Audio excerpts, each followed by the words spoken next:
Hello বন্ধুরা, চলে এসেছি নতুন একটা ব্লগ নিয়ে। তোমাদেরকে বলেছিলাম যে পুরো পিকনিকেরটা যেই ব্লগটা পুরোটা তোমাদের সাথে শেয়ার করব, পুরোটা দেখাবো। তো তোমরা দেখো, নেক্সট দ্বিতীয় ব্লগ চলে এসেছে। আমরা পিকনিকে কী কী করলাম, কী কী রান্না করছি না করছি, কী খেলাম না খেলাম, কিভাবে নাচানাচি করলাম, কার জন্মদিন পালন করলাম, কিভাবে করলাম, পুরোটা। তো তোমরা আমাদের এই ব্লগের সাথে থাকো, তাহলে পুরোটা দেখতে পাবে এবং বুঝতে পারবে। এই পুরো পিকনিকে আমি হচ্ছে মেন রান্নির ভূমিকা গ্রহণ করেছিলাম। বাকি সবাই তাস খেলা এবং আরও যা এন্টারটেনমেন্ট ছিল তাই করছিল। আমি কিন্তু রান্নার কাজেই পুরোপুরি ছিলাম, কারণ আমার নিজস্ব রান্না করতেও ভালো লাগে। আর পিকনিকের রান্না মানে বুঝতেই পারছো, সবাই মিলে করা।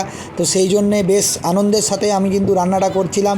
সবাই মোটামুটি একসাথে বসে আনন্দ করতে করতে পেঁয়াজ টেঁয়াজ কাটছিল, আর আমি আর অঙ্কিতা হচ্ছে একদম মানে রান্নার মেন ভূমিকাটা নিয়েছিলাম, সেখানে রান্না টান্না করছিলাম।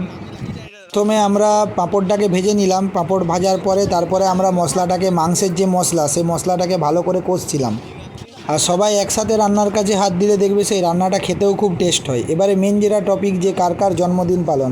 তো এখানে শ্রেয়া এবং সৈকত, এদের জন্মদিন ছিল। তো পিকনিকের মধ্যেই একটা আমরা করেছিলাম কি, সেখানে কেক টেক নিয়ে এসে একদম বন্ধুরা সবাই মিলে কেক টেক কাটাকাটি হচ্ছিল। তো এইরকম তোমাদের পুরো ব্লগটা আমরা দেখাবো। তো তোমরা যদি ব্লগটা দেখতে চাও, তোমাদের যদি ভালো লেগে থাকে, অবশ্যই লাইক করে দিও এবং চ্যানেলটাকে সাবস্ক্রাইব করে ফলো করে যেও এরকম নিত্য নতুন ভিডিও দেখার জন্য। এবং তোমরা এই ভিডিওটার সাথে থাকো, পুরো ভিডিওটা তোমাদেরকে পার্ট বাই পার্ট তোমাদের সামনে তুলে ধরবো।